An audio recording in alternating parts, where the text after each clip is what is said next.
pessoal vê que tem gente na rua. Você imagine todo esse pessoal falando.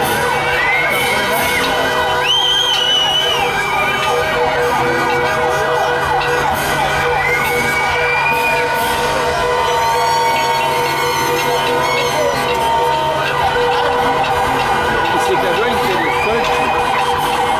Veja a quantidade de pessoas que andam na calçada, não é que sai do metrô, aqui anda aqui bem na calçada. Dá uma olhada pra vocês. Na calçada, né?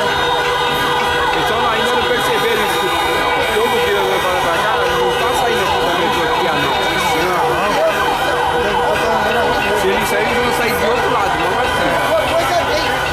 Não vem na Trianon, mas vai lá, sai lá, ó, tá vendo?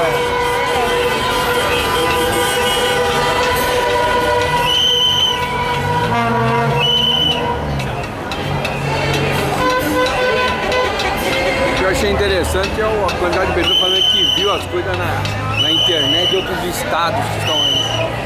Aí estão vindo.